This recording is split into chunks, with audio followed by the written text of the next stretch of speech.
and I'm happy. I'm happy, so far, You have because sent I your was angels? already ready.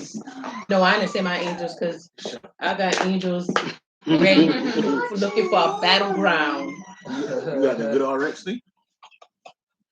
You right to laugh. That's Canton Jones. Y'all don't know nothing. Oh gosh, but yeah, I got my shirts and everything. I had to take my picture today, but I had just taken my face mask off, and I was all bundled up. My hair been sticking up a little bit. I said, wait a minute. This how I had straightened out my hair today, so I could have taken the picture. Because in our building, it's a badge. I guess it got some kind of magnetic thing in it that lets you in and out the doors. Yeah, that's what you call it. That lets you in and out the doors. And so, like, when I get in one of them hallways, and I don't have, a fob yet. So, I had to wait right there. I'll go find somebody to let me out. So, I took my picture this morning. I mean, before I left work today. So, I have mine in the morning. You So. should have went like this, bitch. And I started to sing. That's how you should have gone to the hospital asking for some pills. I don't want a dog. Let me go get my Bible out the car.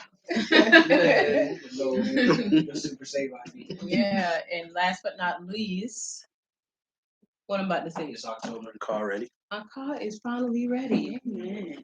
Yeah. I've been without my car for about a month. I just can't do it no more now. Lord. So, them boys, they gonna pick my car up in the morning, do what they gotta do. Anybody. So, I'm glad about that. That's real. Charleston traffic sucks. It does. In the rain. We was in traffic. I got off at 4:30. I've been in traffic from the time I got off until 6 o'clock. Mm-hmm. Anybody else? Oh, I thank God for increase because they sent out the PEBT card for Jaden and Trayvon, so we got way more food stamps than what we need. Nothing like it. Four of them boys. When you gonna send out?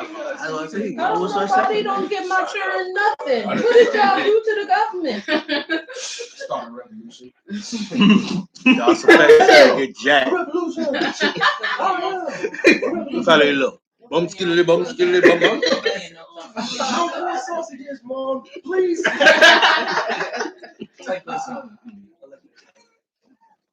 God is doing it. God is doing it.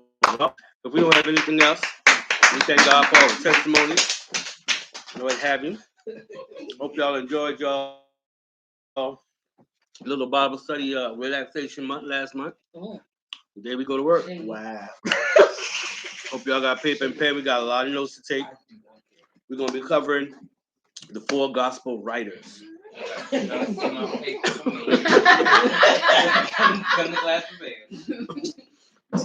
Matthew, Mark, Luke, and John.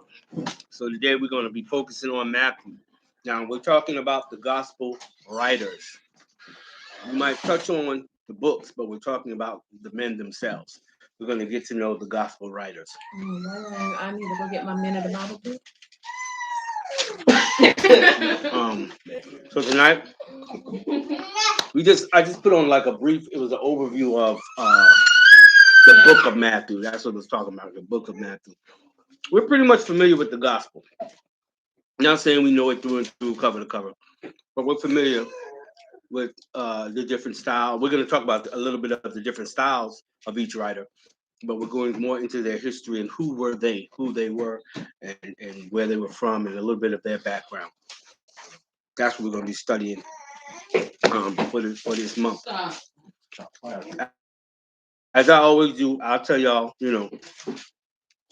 I'm going to be reading the notes, but I'll tell y'all when we get to something you need to write down, I'll let you know, of course. If you have any questions, you can stop me anywhere along and ask. So when we taking all these notes, that means what? A test? Oh, yeah, we're going to have a test for sure. But that's the thing, though. When your test going to be, it's going to be like the 3rd week or something? Why? Because the last week we got the church meeting. Remember, we changed everything around. We ain't changed the church don't take that long, and the test don't take that long. When we take a test, we don't take a test for 2 hours, and we have a church meeting. We don't have a church meeting for 2 hours. It feel like it. Yeah, you said the right thing. It feel like it, but it'll never be that long. And we always have a bunch of extra time after the test. So the test and the meeting gonna go right together, hand in hand. Trying to get out of it already. Hand in hand. That was smooth. You gotta slide that in there. But yeah. I'm trying to wait on this boy to get back because I don't want to get into it, and I don't want to have to repeat none of this information. But what do y'all know about Matthew himself? Yes, He was a tax collector. he was a tax collector. Everybody know that. He definitely was a tax collector. He was a disciple. He was a disciple, that's for sure. He was black. Yeah, guaranteed. Facts. I'm pretty sure word. All of that. Guaranteed. Nobody else? He was a Levi. No, He was known his as name Levi. was Levi. We're gonna talk about that. That's a good point. Put a pin in it. No. I remember that. He was known as Levi. His name was Levi. So we definitely that's a part of some notes y'all gonna need to write down. So you definitely gonna need to know that. But we're gonna come across that as well. Anybody else? What do you know? What do you know about Matthew? Anybody? He's only mentioned 7 times. Bless you. I have to take your word on it. If you say it, I believe it. In the first chapter of Matthew, they talk about the genealogy of Jesus. Yeah, but what do you know about the dude? Him. I don't know that. We're gonna talk about that a little bit too. I don't know that. Keep it. Put a pin in that. Yes, ma'am. He was writing to the Jews. Yes, he had a very Jewish point of view in his book. Anybody else? You know anything else about him? And that's the point. We don't really know a whole bunch about the gospel writers themselves. We know their books, we know their writing, we might even know their writing style, but we don't know a whole lot about them. Only reason we know their occupations because the Bible does speak about each one's occupation and what they did and what have you. Now, he had to be a trustworthy man because he was a tax collector. And I mean, he dealt with money. And I'm pretty sure if he was a dishonest tax collector, I don't think these would pick him out. I don't think he said, "Come roll with me, come ride, Come roll with me. none of that." And he was the very first disciple chosen. Chosen was Matthew. He was born in Palestine, sometime in the 1st century.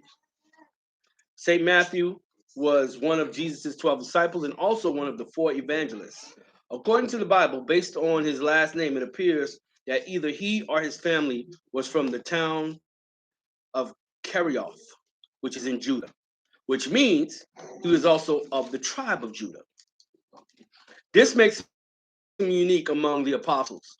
He was the only one from the tribe of Judah. All the others, as far as we know, were Galileans and probably from other Israelite tribes.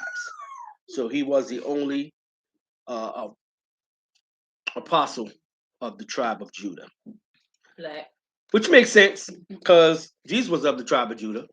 He started in his hometown, his home area, which was in Judah. So he said, "Hey, let me grab one of my homeboys first. Let's roll." He was cool with Jesus. In your words. It was like, Matthew authored the Gospel of the Bible's New Testament, now known as the Gospel of Matthew. Matthew became the most important of all gospel texts for 1st and 2nd century Christians because it contains all of the elements important to the early church. The story about Jesus' miraculous conception, an explanation of the importance of liturgy, law, discipleship, and teaching, and an account of Jesus' life. Despite his sinful past, Matthew was uniquely qualified to be a disciple. He was an accurate record keeper and a keen observer of people. He captured the smallest details. Those traits served him well when he wrote the Gospel of Matthew some 20 years later. Assuming that the identification of Matthew with Levi is correct, Matthew probably meaning Yahweh's gift. The meaning of Matthew is gift. A lot of times we'll see or we'll read about, they'll say Yahweh's gift or God's gift, but the meaning of Matthew itself is gift. All the other attributes people attach to it, that's man's doing. But the meaning of Matthew is gift. Uh, Matthew would appear to be his Christian name, and Levi, called by Mark, Levi the son of Alphaeus, who had been employed as a tax collector in the service of Herod Antipas, tetrarch of Galilee. In the end, we didn't actually know what happened to Matthew.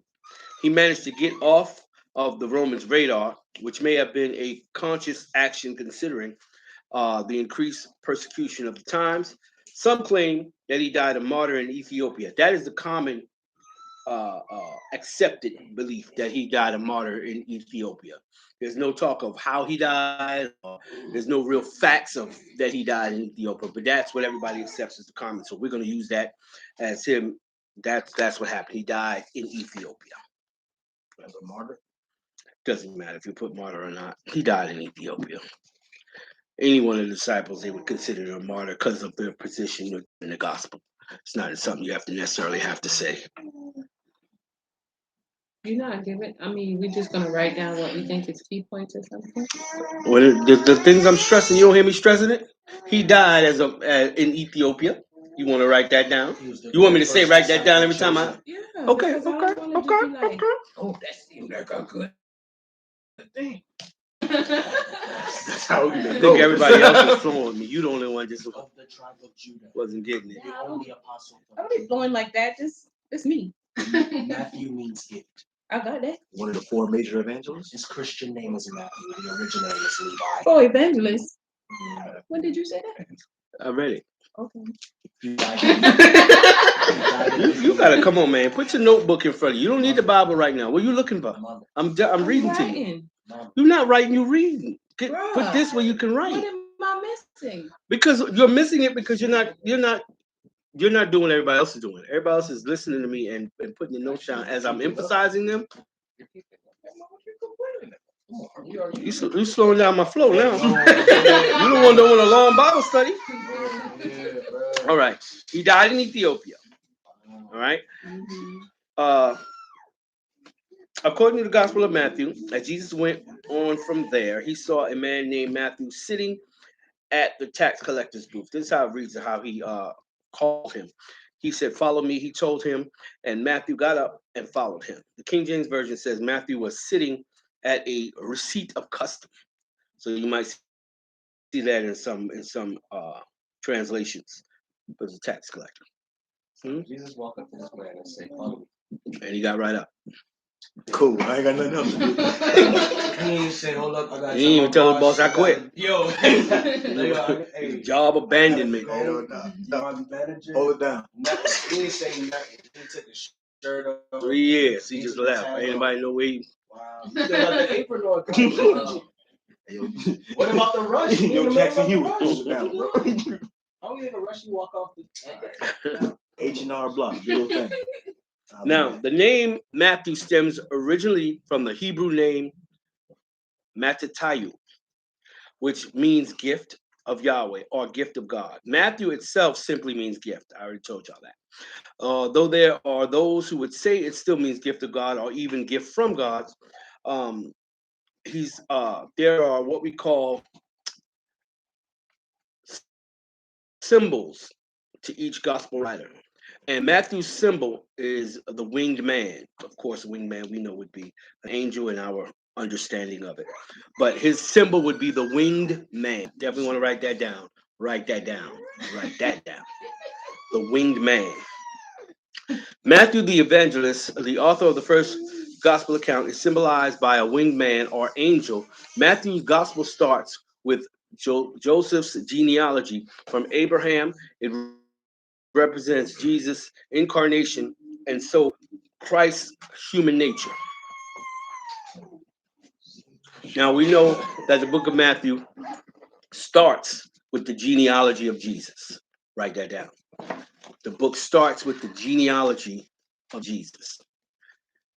We all understand what the genealogy is. Yes, the lineage of which Jesus was born.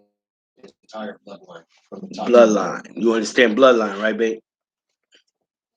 Bloodline. Same thing. Bloodline, genealogy. Legacy. No. No. Legacy is what you leave behind. What they got to do Your with the family bloodline? tree, basically. Right? Your family tree. Okay. You could say that. So What you would leave behind for your children is your legacy. The mark you leave. That's your genealogy or your bloodline is your family tree. what term gonna be on the test? Bloodline, genealogy. The term is going to be on the test is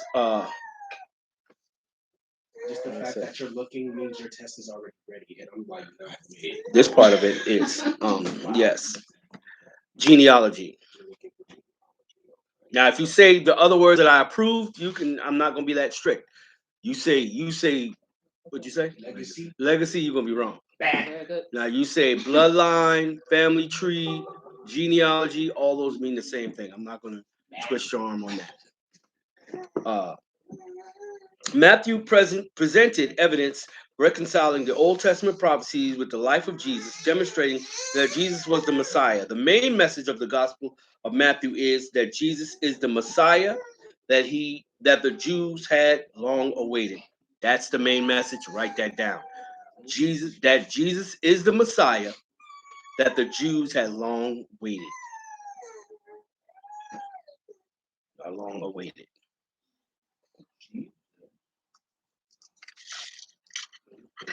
That is the reason it starts with the genealogy, because he wanted to first, let me show you his history, his bloodline. He's in the right bloodline. He's in the royal bloodline. Now let me give you the accounts of his living that match up to prophecy. And that's what he did throughout his reading, his writing, I mean. Matthew uses fulfillment citations. Write that down. Fulfillment citations. And that's what I say when he's matching what he did to the fulfillment of prophecy. Fulfillment citations.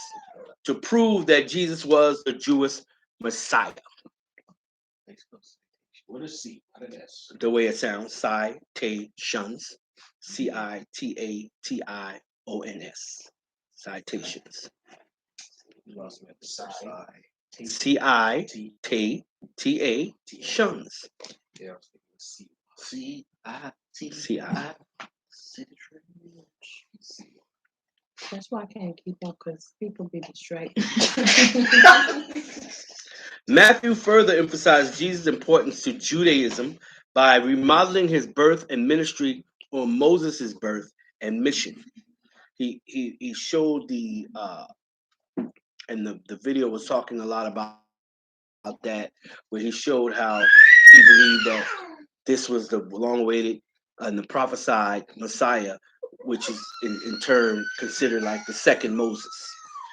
So he lined up a lot of the way he came through Egypt and came through the water. He walked on water like Moses he had to be baptized in water, like Moses had to come through water to be delivered out of Egypt and all that kind of stuff. Jesus is the new Moses who had been appointed by God to free his people from bondage and give the new law. You said Jesus was the new Moses? Yeah, according to Matthew's book, he was showing that Moses was the first Moses that delivered the people physically. Jesus was the new Moses that's going to deliver the people spiritually.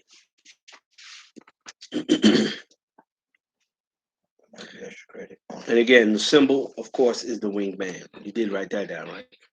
The wingman? Winged man, not wingman. The wingman. The winged man. I'm just making sure, but I thought you act like you ain't, like I was moving, wrong. I wasn't talking about chick.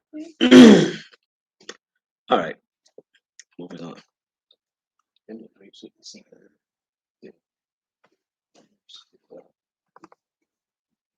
Now, you might hear me repeat some information because I was pulling information from different sources. I'm gonna run through it. If it sounds repeating, don't worry about it because I can't. It'll take me long to sit and try to pick and choose what to say and what not to say. Although the first gospel is anonymous, the early church fathers were unanimous in holding that Matthew, one of the 12 apostles, was its author. However, the results of modern critical studies, in particular those that stress Matthew's alleged dependence on Mark for a substantial part of his gospel, have caused some biblical scholars to abandon Matthean authorship. Why, they ask, would Matthew, an eyewitness of the events of the Lord's life, depend so heavily on Mark's account?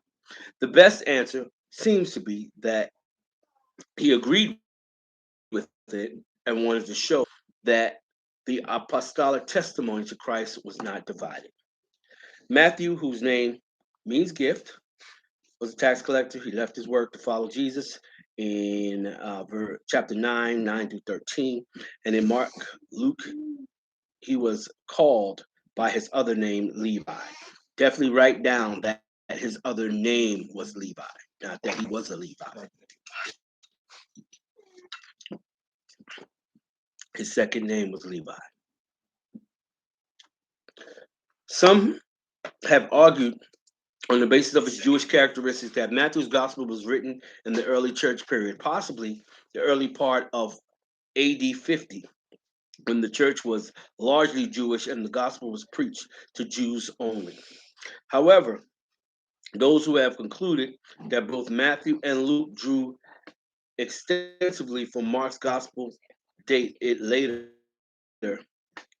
after the Gospel of Mark had been in circulation for a period of time. Accordingly, some feel that Matthew would have been written in the late 50s or in the 60s. Others, who assume that Mark was between 65 and 70, place Matthew in later. However, there is insufficient to be dogmatic about either view. So they don't really know when it was actually written. They're kind of trying to guess at it. The Jewish nature of Matthew's gospel may suggest that it was written in the Holy Land, though many think it may have originated in Syrian Antioch. I was looking at some maps, and most times we read Bible or Bible stories or Bible history, and we don't really click in our minds where it is, like where Egypt is and where Syria is and where all these things are. The western northern tip of Africa is pretty much where Egypt sits. Below that would be Sudan. Right across the sea, and that coast is pretty much all Bible area. Jerusalem, all that is right up in there. On the other side of that is where you got Afghanistan and the Middle East, all that war area right there. But all up and down that seacoast is where it is, and all that is still a part of the northern part of Africa. If you look at it on the map, and there's a big, like almost a weird shaped portion between Africa and whatever the next continent is. Is that no? Europe is up over this way. Asia, I believe that's Asia or Russia. I think it's Russia. I think it's Russia's on the other side of that. Russia, because Asia is on the other side of Russia. But that's where you would find that huge part that's desert, all desert.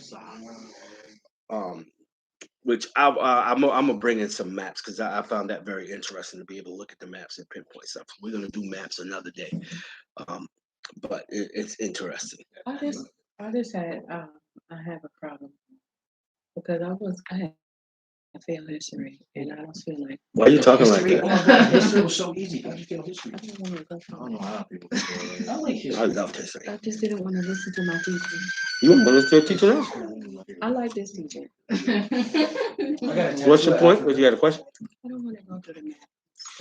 I got a tattoo. put it in the chair for me. Like, Yeah, we're gonna look at the maps. I hear you. What's that? just lose your teeth. Like, you use like a pen or a marker. You just, Let me see a little map. Can you bring it all the way around, son? Can you bring it all the way around? That Can you bring greasy. it? Wow. You ain't- that's up. This is right there. No, that's Madagascar. It's at the top. It's above that. It's some islands that's above it, right? It's above that. It's up above Africa. Yeah, it's some. You got the main island, the continent, but you ain't got all the little, there's little parts that still are part of Africa. But like I said, Russia's on the other side of Afghanistan and all that. Iran and Iraq, all that's right there. On the other side is Russia. That's why they got so much, a lot of communist influence in that area. But we'll deal with that when we bring the maps in. Since the gospel was written in Greek, Matthew's readers were obviously Greek speaking. I did not know that the gospel was written.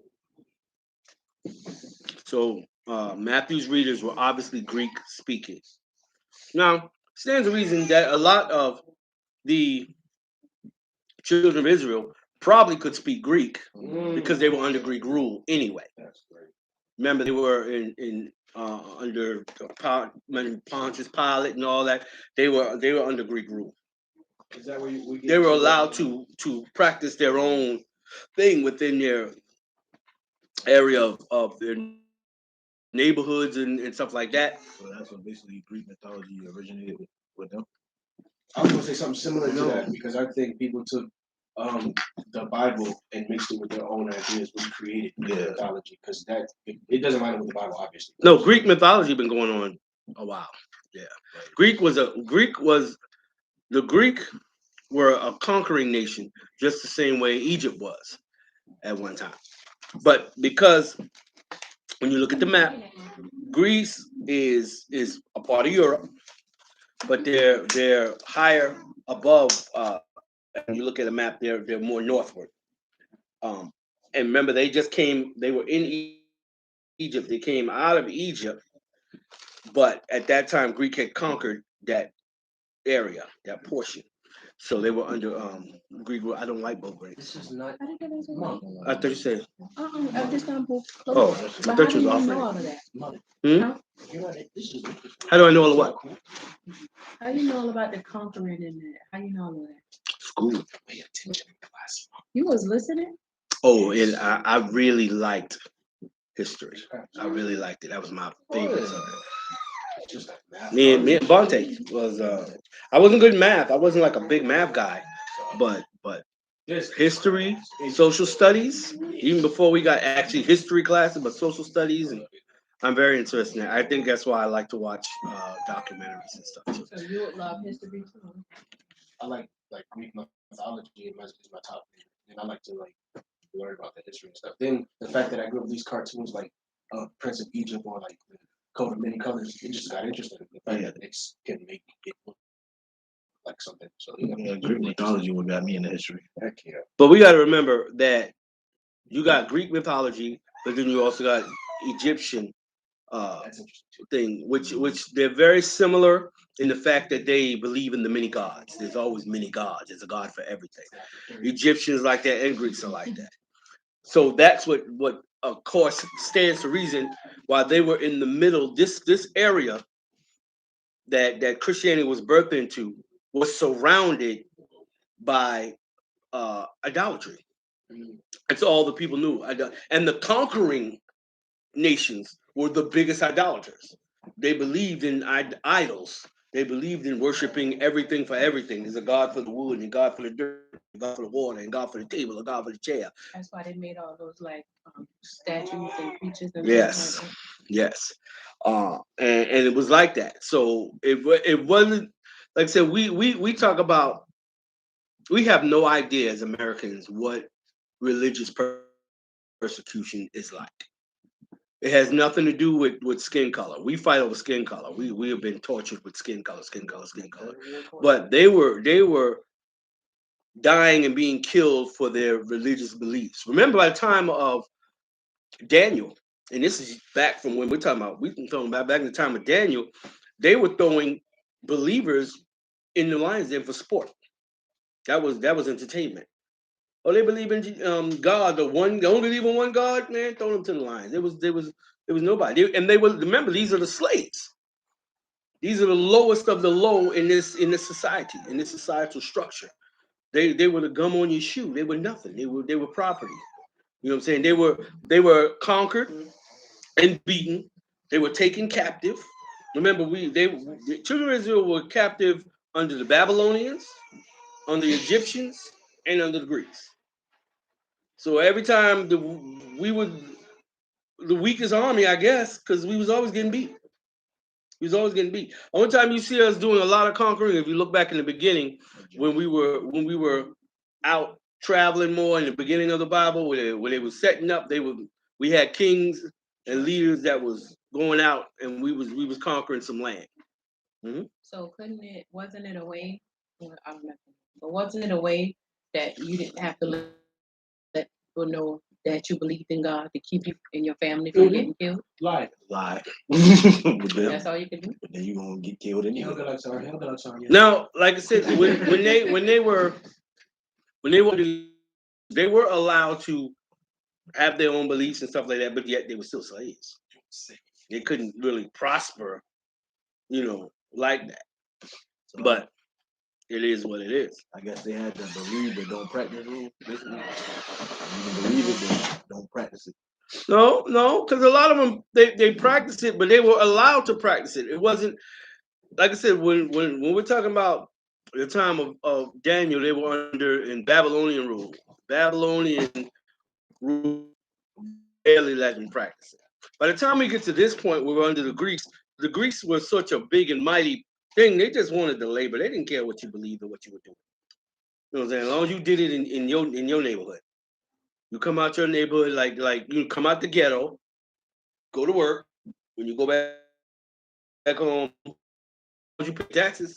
By that time, they were under a taxing system, so they weren't really slaves. With Caesar, right? Right? They weren't slaves under Caesar, so they were allowed a little more freedom. They were straight slaves in Babylon and in Egypt, and those leaders down. That's why Daniel was such a big deal.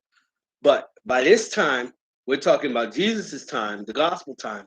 They're under Greek rulers, but they still had their own inner society. So they were allowed to kind of believe, but you couldn't. You ain't got no big temple to go to or anything like that. You have your little meetings. That's too much. But they were persecuted. They were still get persecuted because remember they had like Pontius Pilate was like no, not even close. Okay. Nope, not even close. He was like no, he was like the mayor or the governor of that little area. He was just over that area. He was the dude. Just He the general manager. yeah. He don't own nothing. I remember because they had to send out the letters to each person. So I remember, yeah. Yeah, he just had a position over that. That was his. You know what I'm saying? He was like the mayor. He was the overseer of that. He was the mayor of McDonald's right there. That's all he had. But they had to go to him, and the troops that were there were under his rule. It was more of a military rule, that kind of thing. But he was in charge of that area. But he still couldn't. All his rules and stuff came down from Rome, from Greece, from whatever the what do they call them, czar, whatever they call them at that time. I think they were czars. Yeah, because they didn't use kings; they were czars. So whatever rules and stuff came down from them. You're fine. But so that's why I know they depicted it in the Passion of Christ that they took him to Herod, and it was Herod first and Pilate.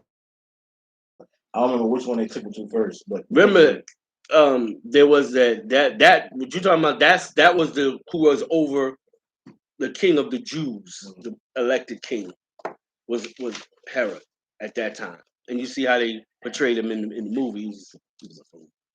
But he was the one over the Jews, but he still couldn't do nothing unless Pilate agreed to say, okay, you can go ahead and you can do that. Or if they wanted somebody killed, they couldn't kill him. They'd say, Pilate, hey, we need this dude dead.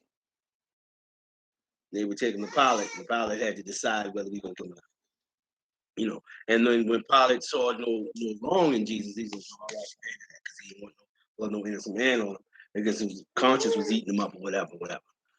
But yeah, that's how that goes. So that's where we are right now. We're under Greek rule. So I say all that to say that's why, because if you stay under the rule of a foreign country long enough, you might not learn that language, but they will.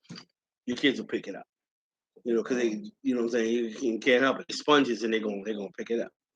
That's why you see a lot of children translating for older Spanish people, because we get older, your mind hardens. Not hardened in a bad way, but it's just that we don't take in information as easily as youth do.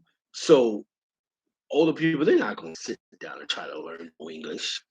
I don't care how mad we get. They need to speak English. They never gonna speak no English. So their children, they take their children with them everywhere to business meetings and stuff. And they got to go to the GSS and they got to interpret. So that's basically what they had to do. Now I'm sure some of them older ones, they probably could speak Egyptian and probably could speak whatever they spoke in doggone Babylonian. Because they came up under those. If they came up under those, some of that language is gonna mix. And then I'm sure that some of them had some broken type mixture of the languages as well. But like y'all was saying, with the mythology and stuff, it's easy to get that mixed up because now we got Greek mythology and the Egyptians was talking about this, and they had the heads of these animals on the people and all kinds of things. And one, they worship cows and worshiping frogs and worshiping cats. So it's very confusing. And like I said, and all this that Christianity is trying to come up through, it's like flowers trying to come through all these weeds. You know what I'm saying? It's just a lot, and weeds will choke you out. Matthew's concern and fulfillment of the Old Testament has had more quotations from the allusions to the Old Testament than any other New Testament author.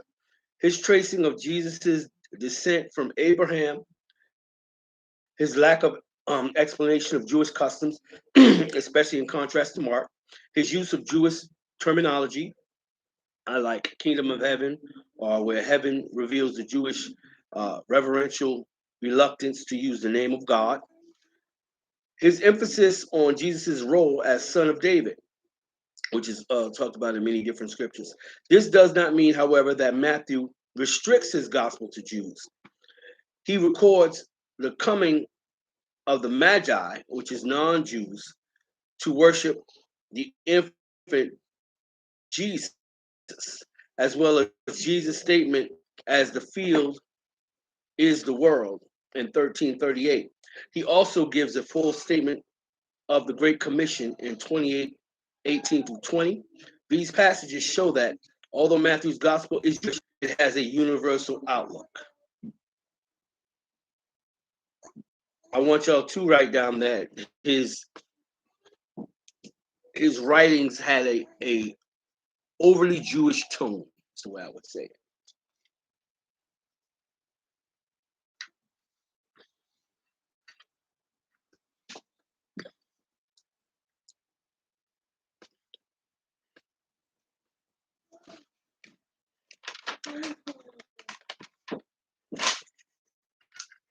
Oh, that's repetitive.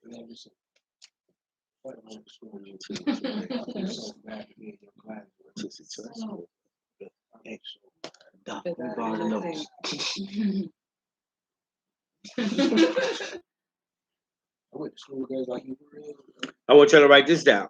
Matthew has modeled his book on the structure of the Pentateuch. I'll spell that for you when you get to it. It's called Pentateuch. Pentateuch. His book, and then what was after that? On the structure of the Pentateuch. The Pentateuch is the Torah. The Torah is the first 5 books of the Bible. Pentauch.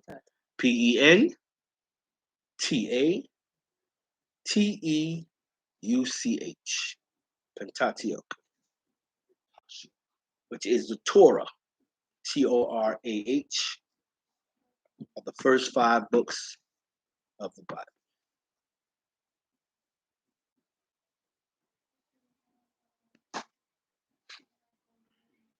Ain't the Torah is what the Muslims read? Torah is what the Jews read. Oh, The Jews only deal with the first 5 books of the Bible. They don't really follow the New Testament, or even all of the Old Testament for that matter. But anyway, first 5 books, that's the Torah. That's what the Jews use, the Jewish Bible, as they say. We're gonna break down, and you're gonna have to write this stuff down. It's an outline of the book of Matthew. Matthew is basically broken down into 8 parts. Part 1 would be the birth and early years of Jesus.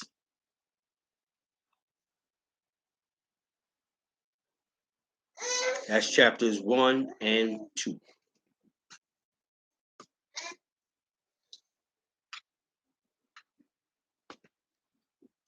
Part 2, the beginnings of Jesus' ministry.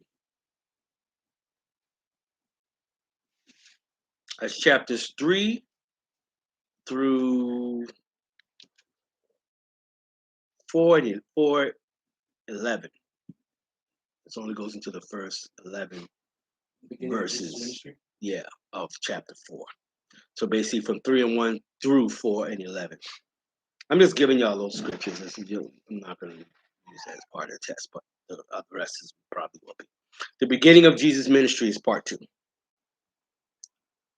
Part 3 will be Jesus's ministry in Galilee. That goes from 4:12 to 14:12.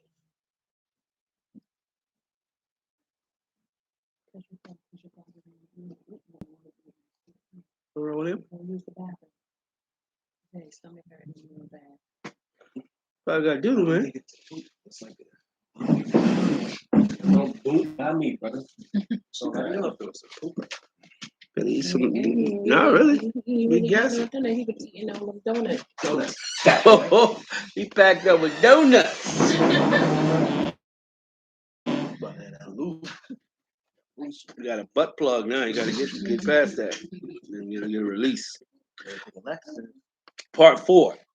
Jesus' withdrawal from Galilee.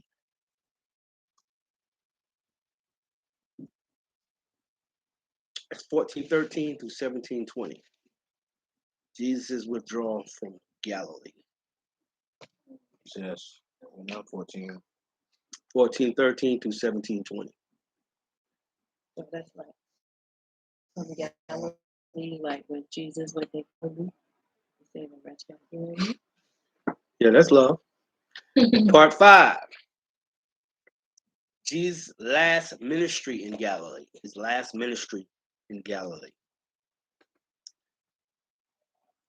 17:22 to 18:35. What part was Jesus'? Jesus' last ministry in Galilee.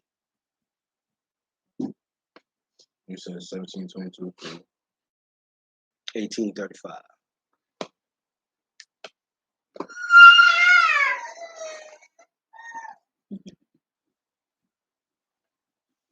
Y'all with me? All right. Part 6. Jesus' ministry in Judea and Perea. Judea, Judea, and Perea, Perea.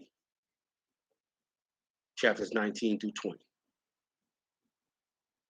Perea. Yes. so chapters. 19 to 20. Yeah. Part 7. Passion Week. Chapters 21 through 27.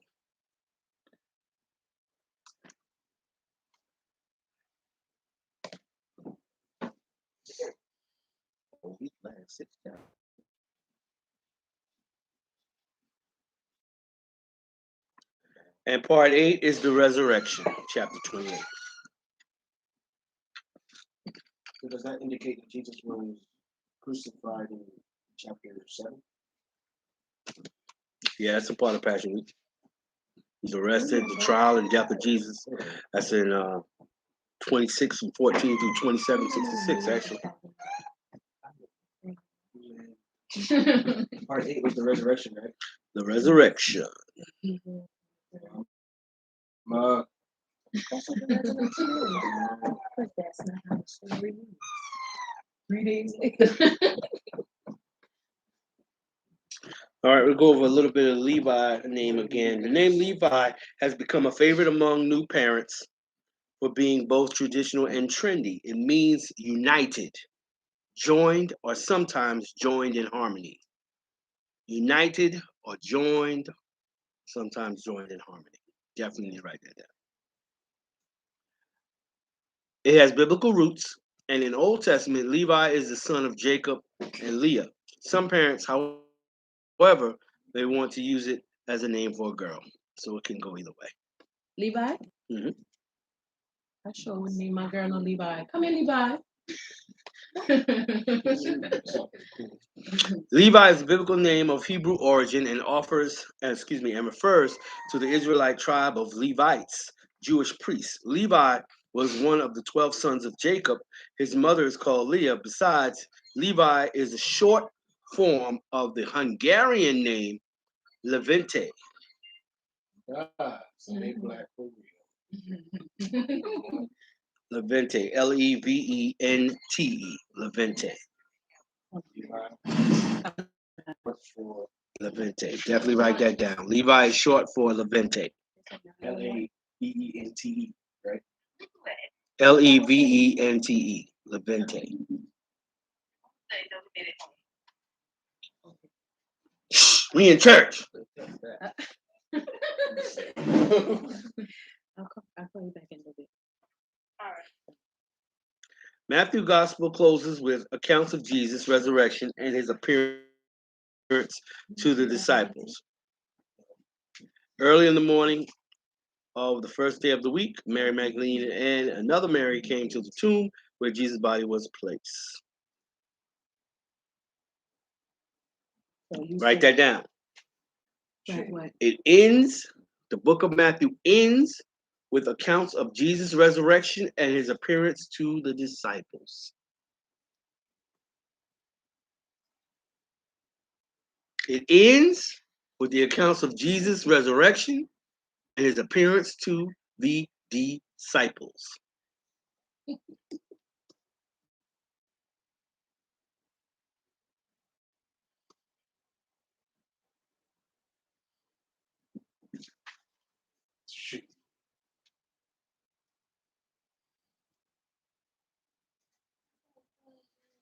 That mean when he came back and he showed himself, right?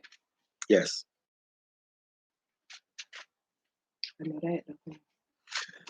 St. Matthew, as Catholics call him, they call him all saints in Catholicism, is the patron saint of tax collectors and accountants. Write that down. St. Matthew is the patron saint of tax collectors and accountants.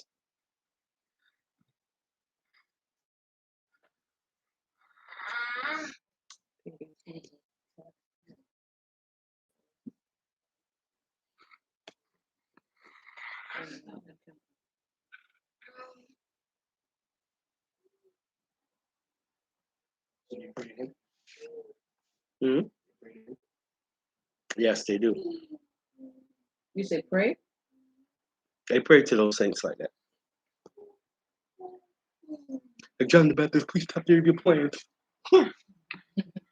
They do. They pray to Mary too. Hail Mary.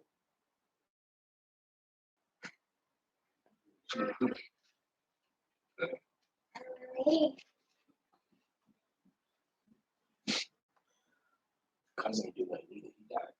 Who? How he done? They got a whole country. He was joined Leonidas in the book, and he got stabbed. The people, I was Spartans. Hey, don't you serve Jesus? Yeah. Cool. That's all I need to know. Hey, Matthew.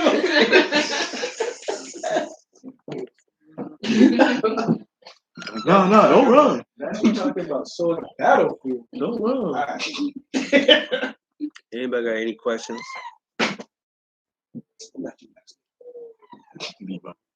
Vente. Boy, black. Black and black. So You tell even back then, yeah. Vente. Joshua. I know a couple Joshua. Did y'all write down? I don't think I did. Write this down. The book of Matthew contains all the elements important to the early church.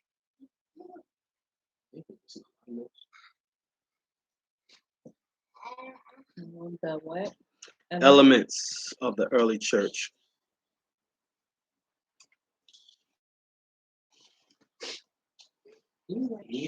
I can't, bro. I'm trying. Shut up. Shut up, bro. Did it say old time walk? I can't read bro right. The book of Matthew contains all the elements important to the early church.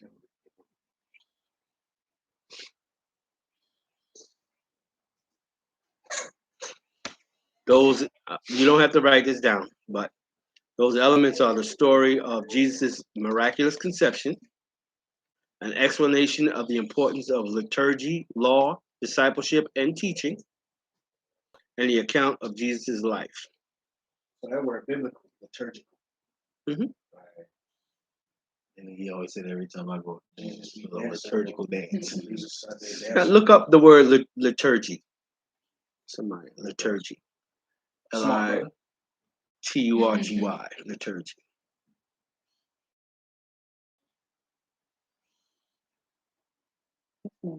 Definition: a form or formally according to which public religious worship, especially Christian worship, is conducted. In ancient Greece, a public office or duty performed voluntarily by a rich Athenian. The elements of it, though.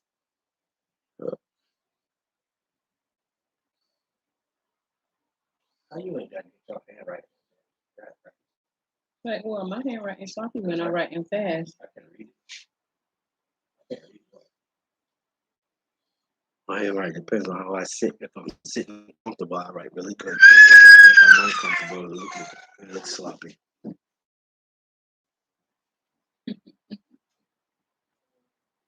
I told you, I changed my handwriting. I didn't like what my handwriting used to look. I did practice and change it when I was young. Well, I can't write the tables. I gotta type. I need one of them papers. You know how like when you try to be doing the whole and you're little and they got like the dotted letters. Tracy. Yeah. I need about 5 of them. Right now I'm trying to learn how to write cursive. My dad would get mad. I gave up. I still can't write cursive. I know how to write You did there? a few sentences. Look up the word Herod, Herod. King.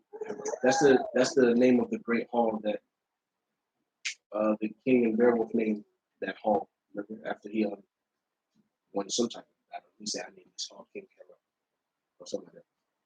But I know it's Herod. It's Herod. Could be a different one.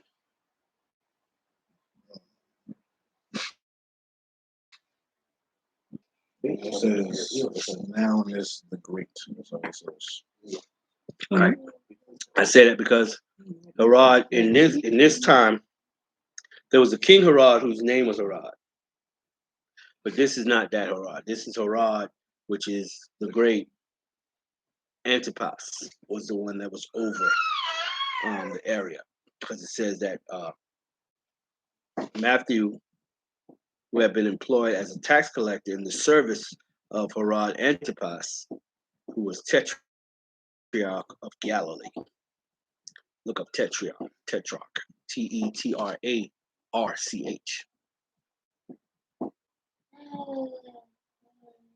Tetrarch. How you spell it again? Tetrarch.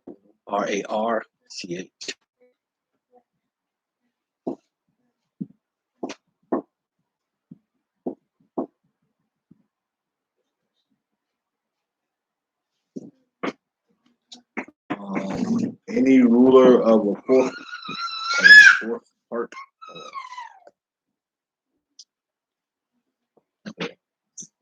Any ruler of a fourth part, division, etc. A subordinate ruler.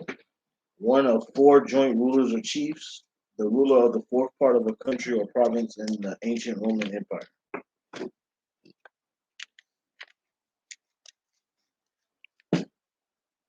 Exactly. You only got you over a section of an area. Well, maybe then, you know.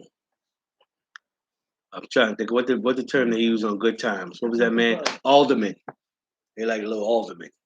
He is over Chub the areas. Rock. Son, you Oh, better you talking stop about standing on my people? darn chairs. Talking On the about, church chairs. For God, do something to your feet. talking about like off head of state. Hmm? Chris Rock was the alderman. Yeah. And, Person over your like little that. neighborhood. Alderman. In Yeah, the aldermen's in cities up north. like, head of state. That's the first one. They're not head of state, but they are. No, ain't that the name of the movie? The movie? Yeah. Oh, What do aldermen do? yeah. Nothing. He represents. Alderman up north would be like a councilman down here, like a county. Like if you're on a county council, you represent. You coming from your district. You represent your district in council meetings.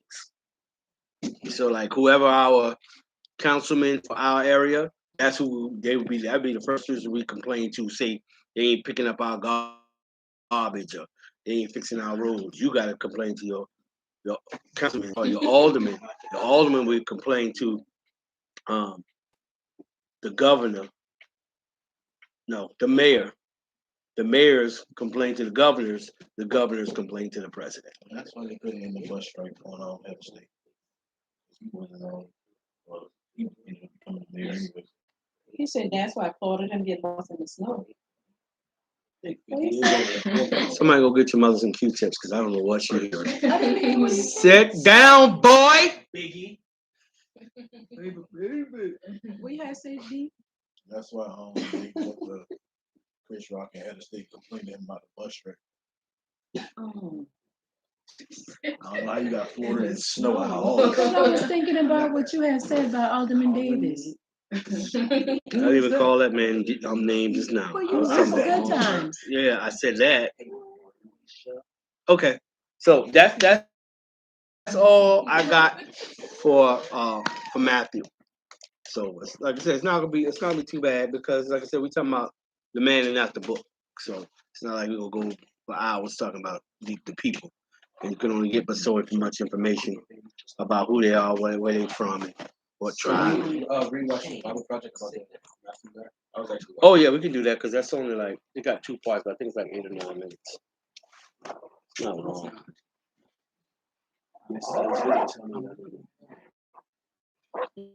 And I didn't know about any science too. You're gonna be sick, man. You sure it's not in your hand? It's in hand in hand, you idiot. It's not called I hand in actually hand. You look at right now. Dude, what is that's right hand? Yes, it is. That's comfort. I've been to college. The Gospel according to Matthew. It's one of the earliest official accounts about Jesus of Nazareth, his life, his death, and his resurrection. The book itself is anonymous, but the earliest reliable tradition links it to Matthew the tax collector, who was one of the 12 apostles that Jesus appointed, and he actually appears within the book itself. For about 30 to 40 years, the apostles orally taught and passed on their eyewitness accounts about Jesus, along with his teachings that they had all memorized. And Matthew has then collected and arranged all these into this amazing tapestry and designed the book to highlight certain themes about Jesus. In this video, we're just going to cover the first half of the book. Specifically, Matthew wants to show how Jesus is the continuation and fulfillment of the whole biblical story about God and Israel. That Jesus is the Messiah from the line of David, that he is a new authoritative teacher like Moses, and not only that, Jesus is God with us, or in Hebrew, Emmanuel. And Matthew designed this book with an introduction and then a conclusion, and these act like a frame around 5 clear sections right here in the center, each of which concludes with a long block of Jesus' teaching.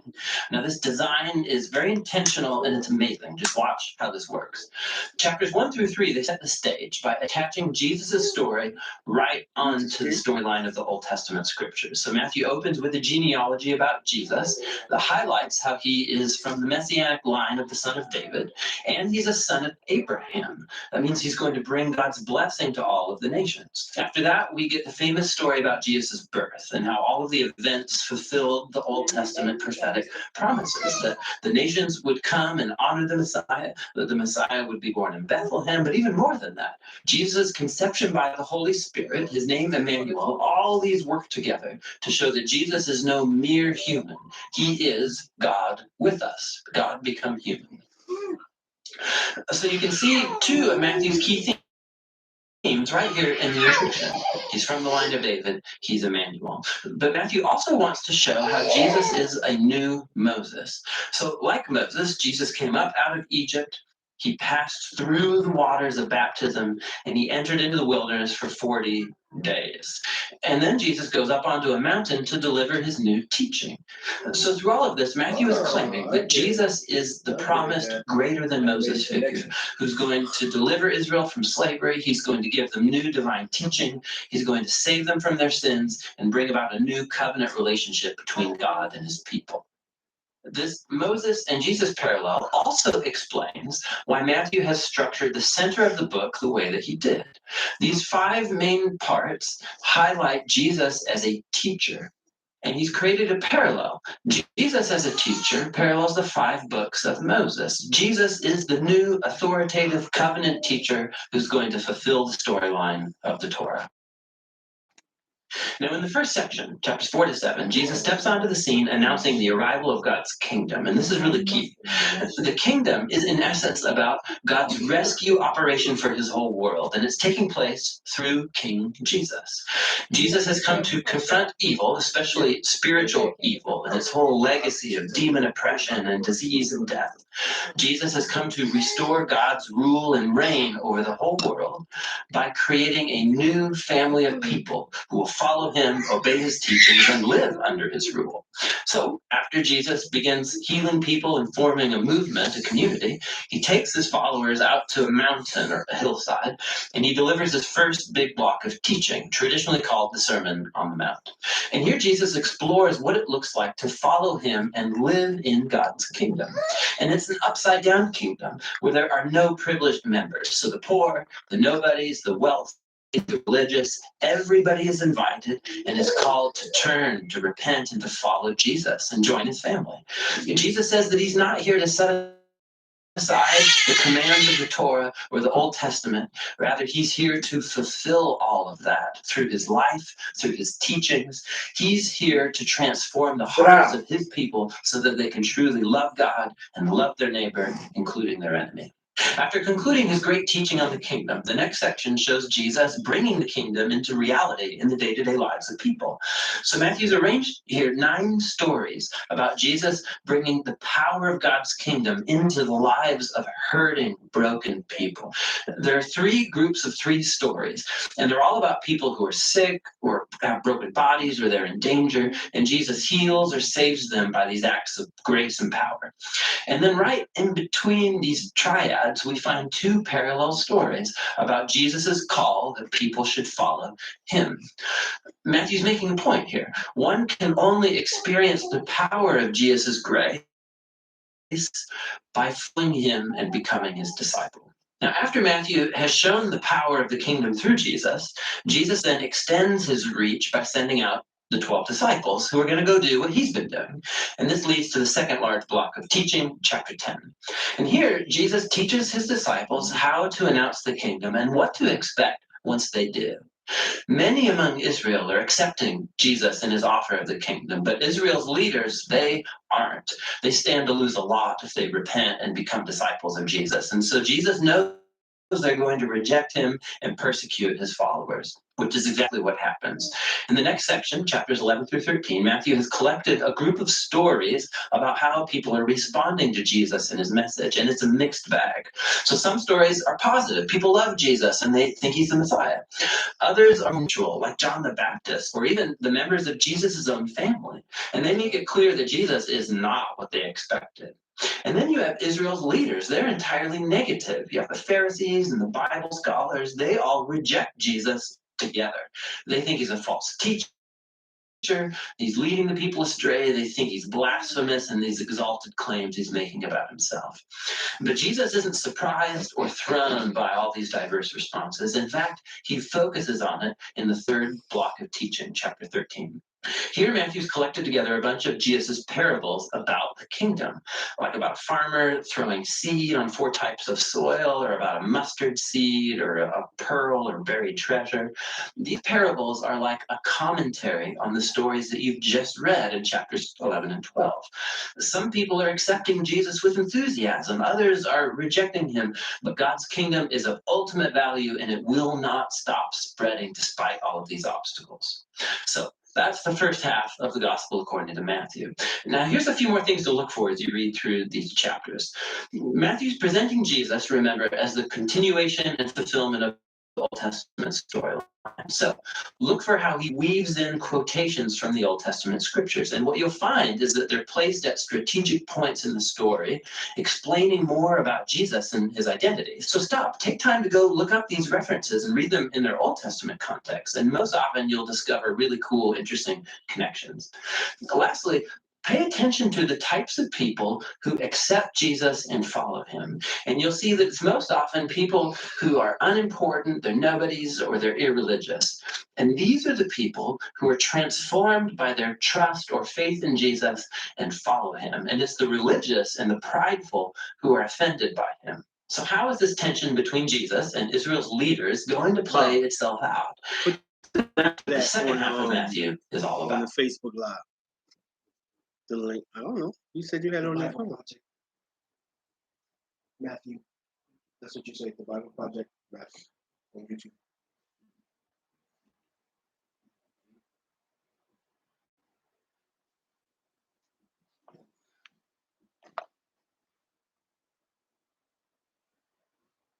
And what I know.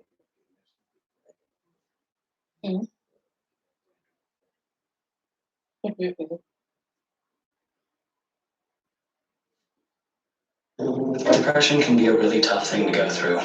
Fortunately, people always have a lot of ideas. The Gospel according to St. Matthew, chapter 1. The book of the generation of Jesus Christ, the son of David, the son of Abraham. Abraham begat Isaac, and Isaac begat Jacob, and Jacob begat Judas and his brethren. And Judas begat Phares, and Zerah of Thamar. And Phares begat Esrom, and Esrom begat Aram. And Aram begat Aminadab, and Aminadab. Okay. So clearly, I'm The Gospel according to Matthew. So you don't get a test. Just gave a test. Just gave The Gospel according to Matthew. In the first video, we saw how Matthew introduced Jesus as the Messiah from the That's line of part David, and as a new authoritative teacher like Moses, and also as Emmanuel, which in Hebrew means God with us. After Jesus announced and taught about the arrival of God's kingdom, and after he brought the kingdom into day-to-day life among the people of Israel, we saw that Jesus was accepted by many, but rejected by others, especially Israel's religious leaders, the Pharisees. And so the big question is, how is this conflict between Jesus and Israel's leaders going to play itself out? The next large section, chapters 14 through 20, explore all the different expectations people have about the Messiah.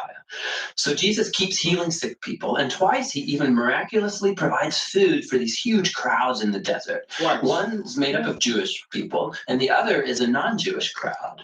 And this sign, it's very similar to what Moses did for Israel in the wilderness. And so all these people are excited about Jesus. They think he's the great prophet and the Messiah, but not the religious leaders. Their view of the Messiah is built on passages like Psalm 2 or Daniel chapter 2 about a victorious Messiah who's going to deliver Israel and defeat the pagan oppressors. And from their point of view, Jesus, he's a false teacher. He's making blasphemous claims about himself. And so there are stories here about them increasing their opposition, hatching a plan to kill him. And so in response, Jesus, he withdraws and he begins teaching his closest disciples what it means for him to be Israel's Messiah, because it is not what anybody expects. So Jesus asks his disciples, chapter 16, he says, "Who do you all say that I am?" And Peter comes up with the right answer, it seems. He says, "Well, you're the Messiah. You're the Son of the living God." But then it becomes clear that Peter's thinking about a king who's going to reign victoriously through military power. And Jesus challenges Peter, saying that, yes, I am going to become king, but through a different way. And so Jesus starts to teach on themes from the prophet Isaiah, who said that the Messianic king would suffer and die for the sins of his own people. And so Jesus, he was positioning himself as a Messianic king who reigns by becoming a servant and who would lay down his life for Israel and the nations. Well, Peter and the disciples, they mostly just don't get it. And so Jesus enters into the fourth block of teaching, followed by a series of teachings after that. And these are all about the upside down nature of Jesus' messianic kingdom, which turns upside down all of our value systems. So in the community of the servant king, you gain honor by serving others. And instead of getting revenge, you forgive and do good to your enemies. And in Jesus' kingdom, you gain true wealth by giving your wealth away to the poor. To follow the servant Messiah, you must become a servant yourself.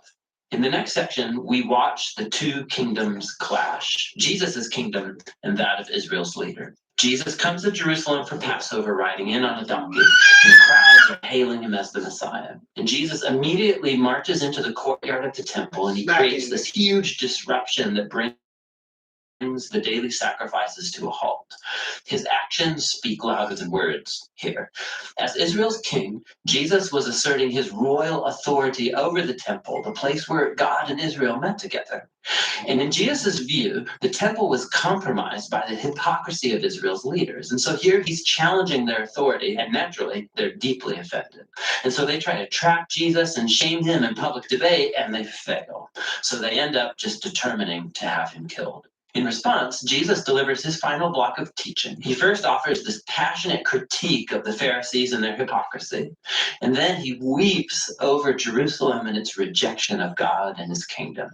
Then Jesus withdraws with the disciples and he starts telling them what's going to happen. He's going to be executed by these leaders, but in doing so, they're going to create their own demise, because instead of accepting Jesus's way of the peaceful kingdom, they're going to take the road of revolt against Rome, and so Jerusalem and its temple are going to be destroyed. But, Jesus says, that is not the end of the story. He's going to be vindicated after his death by his resurrection, and one day he'll return and set up his kingdom over all nations. And so in the meanwhile, the disciples need to stay alert and stay committed to just announcing Jesus and his kingdom and spreading the good news. And so with all of that ringing in the disciples' ears, the story comes to its climax. That night, Jesus takes the disciples aside and he celebrates Passover meal with them. The Passover retells the story of Israel's rescue from slavery through the death of the Passover lamb. And then Jesus takes the bread and wine from this meal as new symbols, showing that his coming death would be a sacrifice that would redeem his people from slavery to sin and evil.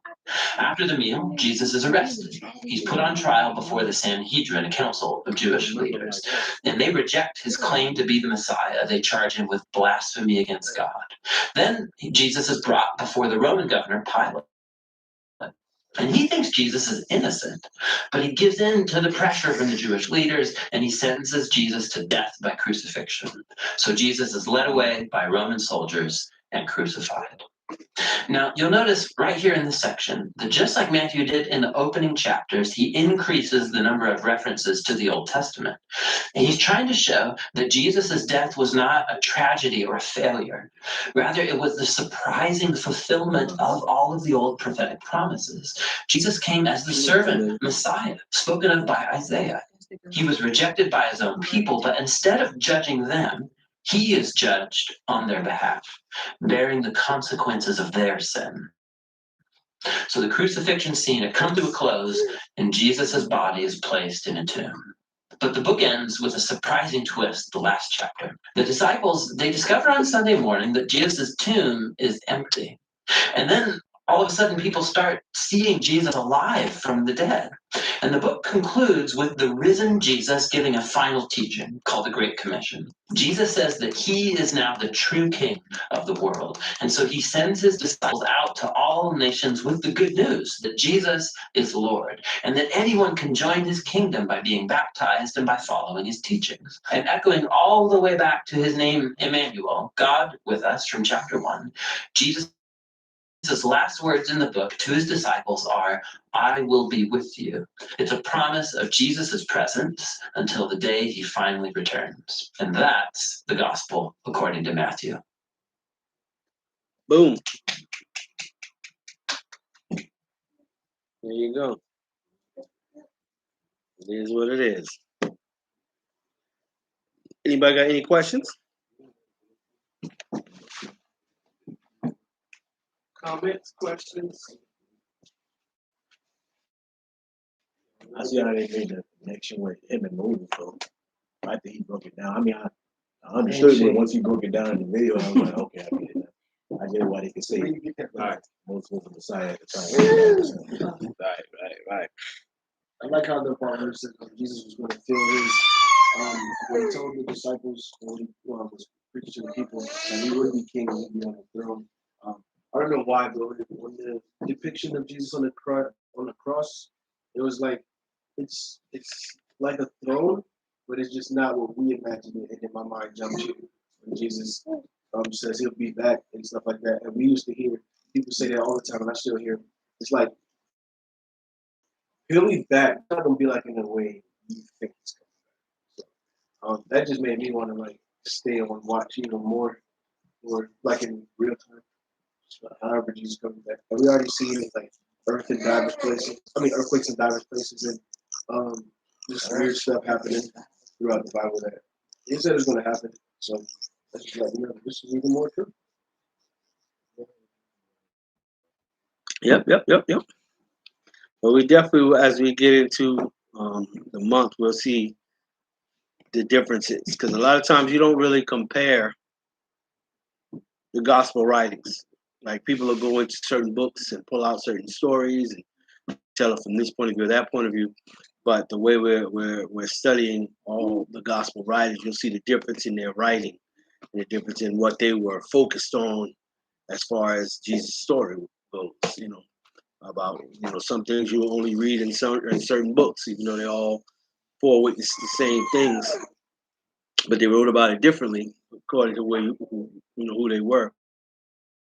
Remember, this is Matthew, so he was the only one from the tribe of Judah writing about Jesus from the tribe of Judah, so it's going to be different. Genealogy was important to him. Nobody else has genealogy in their writing at all. Mark is the youngest one, so we'll do Mark next week. He's the youngest gospel writer, and they always call him the man of action. So he's focused on a lot of the action parts of Jesus' life. So we'll get into that on next week. Announcements.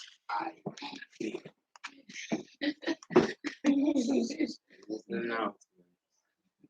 This Thursday we'll be having live class at the Jenkins. What? Also, it's Aunt Keisha's birthday. This Friday, Pastor has 60 interviews with CNN. Next Sunday is Heritage Sunday. Next Monday is Canadian Thanksgiving. And we're back with live class. Back with Bible study and practice.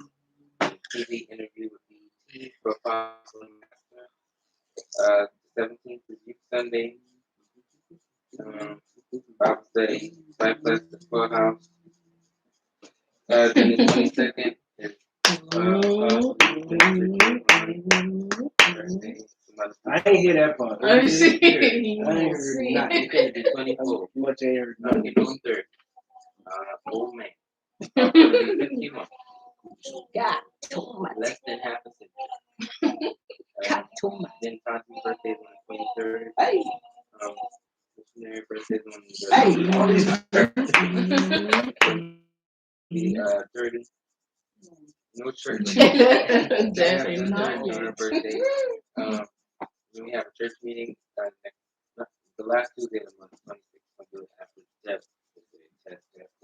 My life is practice. Says DJ's first birthday. Hit it. Hey. Friends and fellowship. It's also pastor's 48,000. Boom. Boom.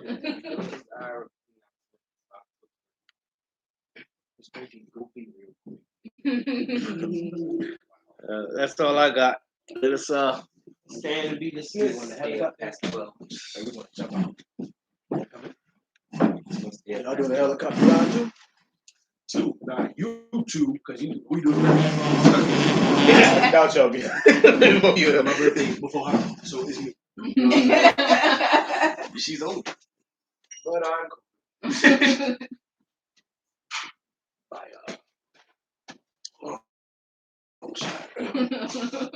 I guess. Father God, we come before you at this time and something, how. Lord, we thank you for the Bible study on tonight. We thank you for the new month. We thank you for October babies doing their thing, just ruling the world, and some more October steady coming. For sure, the hospital is full up right now. Babies popping out every October. So, not too long ago, the Jenkins was in the hospital, popping one out. Around this time. So we thank God for what you're doing. We thank God. We ask that you continue to bless us, go with us, guys, keep us as we leave this place, but never your presence. Have your way in our lives and us. Never be the same. In Jesus' name, Amen. God, let her answer prayer now. What? Keep us here till the 10 o'clock hour.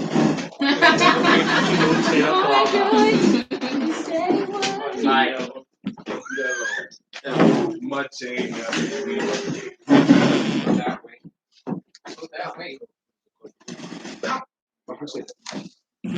I know. George Jefferson. No, that's a medical question. I know. I just watched this people cooking yesterday. You could have seen him in that. You could have seen him in that refrigerator. Yeah, he's so.